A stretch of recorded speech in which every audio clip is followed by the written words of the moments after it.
But you don't need to worry because we've got you covered. And no, we're not talking about your tax return. We are talking about something far more terrifying, a microscopic entity that can wreak havoc on your system without you even knowing it's there. We're talking about a virus, but not the kind that makes you sick. We're talking about the kind that infects your computer. That's right. The world was plunged into chaos when the first computer virus emerged in the 1980s. This video will delve into the untold story of its creation and the impact it had on the nascent world of personal computing. So sit back, relax, and prepare to be amazed at how this seemingly simple piece of code forever changed the landscape of technology.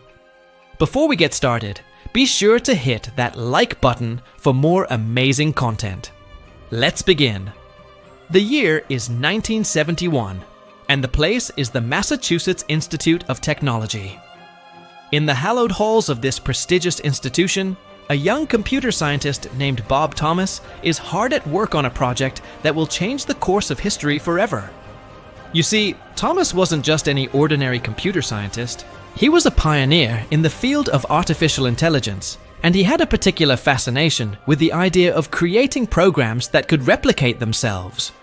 At the time, this may have seemed like a purely academic exercise, but little did Thomas know that he was on the verge of creating the very first computer virus.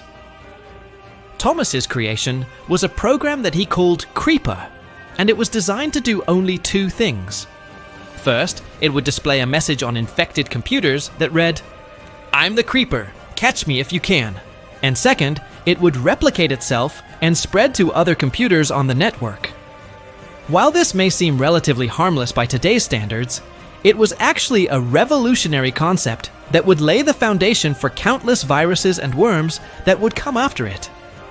The thing is, back in the early days of computing, security was not really a concern. In fact, many computer scientists believed that creating a secure system was a waste of time and resources. They were of the mindset that since computers were so complicated, they were simply too difficult to hack into. However, Thomas's Creeper program proved them wrong. It was the first known attempt to create self-replicating code that spread across a computer network, and it quickly became a thorn in the side of computer administrators who were struggling to contain its spread. Although it was relatively simple by today's standards, Creeper's impact was profound. It forced computer scientists to take security seriously, and it highlighted the potential dangers of the technology they were developing. In the years that followed, Creeper would spawn numerous copycats, and the computer virus was born. Now let's talk about the man behind all this, Bob Thomas. Who was this enigmatic computer scientist who dared to create the first computer virus? Well, as it turns out, Thomas was not your typical mad scientist type. He was a talented programmer with a passion for exploring the limits of computer technology. However, his motivations for creating Creeper were not what you might expect. He wasn't trying to cause chaos or wreak havoc. He was simply curious about what could be done with self-replicating code. In fact, he saw Creeper as a kind of game, a way to challenge himself and his fellow computer scientists to up their game and take security more seriously. But while Thomas may not have intended to cause harm, the impact of his creation was undeniable. Creeper would go on to become one of the most infamous viruses of all time, and it would inspire a new generation of hackers and virus creators. In the years following Creeper's release, the world of computing would be rocked by a number of high-profile viruses and worms.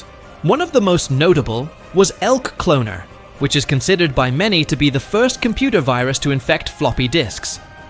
This virus was created by a young programmer named Skrenta, and it was designed to target the Apple II, a popular personal computer in the early 1980s. Like Creeper, Elk Cloner was relatively simple by today's standards. It was a small program that would infect a computer's boot sector and then replicate itself onto any floppy disks that were inserted into the system.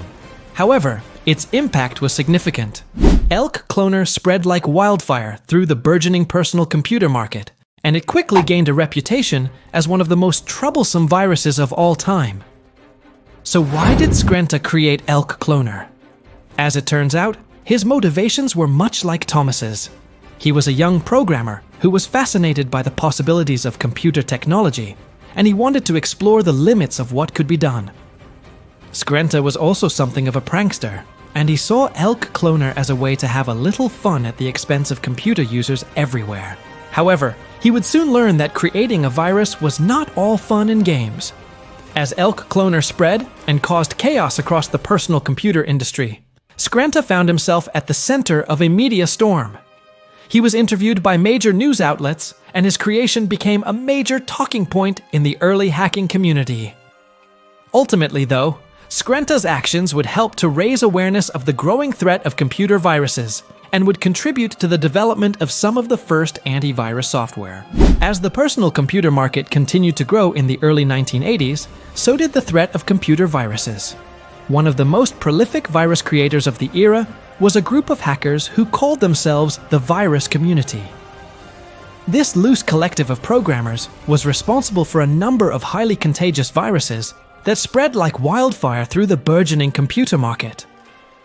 They were a diverse group with a variety of motivations, but they were united by a common interest in pushing the boundaries of computer technology. One of their most successful viruses was called Brain, which was the first virus to infect IBM-compatible computers. Another notable virus was the Morris worm, which was one of the first to exploit security vulnerabilities on the internet. These viruses caused widespread chaos and damage, but they also helped to raise awareness of the growing threat of computer viruses and contributed to the development of some of the first antivirus software. Despite the best efforts of security researchers and software developers, computer viruses continued to evolve and grow in sophistication throughout the 1990s and 2000s. The rise of the internet made it easier than ever for viruses to spread, and new viruses emerged on a regular basis. Some were designed to steal sensitive information, such as passwords and credit card numbers, while others were created simply to cause chaos and destruction. The most famous virus of all time, ILOVEYOU, is a prime example of this. Created by a Filipino hacker, the virus spread via email and caused billions of dollars in damages. Despite the constant threat of new viruses, computer users have learned to adapt and evolve their security practices. Antivirus software has become a standard feature of most computers, and security professionals work tirelessly to stay one step ahead of malicious actors. But the battle is far from over, and new threats continue to emerge every day. Today, the world of cybersecurity is a vast and complex field, with a wide range of professionals working to keep our data and systems safe. Ethical hackers, also known as white hat hackers, use their skills to identify vulnerabilities in computer systems and networks, helping organizations to improve their security. Meanwhile, security analysts monitor systems for suspicious activity and respond to incidents as they occur. There are also a number of government agencies and private companies that specialize in cybersecurity, such as the Cybersecurity and Infrastructure Security Agency, which works to protect critical infrastructure from cyber threats. Despite the progress that has been made in the field of cybersecurity, there is still a lot of work to be done. The rise of new technologies such as artificial intelligence and the Internet of Things has created new opportunities for hackers to exploit, and it is up to the cybersecurity community to stay ahead of the curve and develop new strategies and technologies to combat emerging threats. Fortunately, there is a growing emphasis on cybersecurity education at both the K-12 and college levels, which means that there will be a new generation of cybersecurity professionals ready to take on the challenge. With the right training and expertise, anyone can play a role in protecting our digital world from the threat of malicious code. One of the most important lessons we've learned from the history of computer viruses is that no system is completely safe.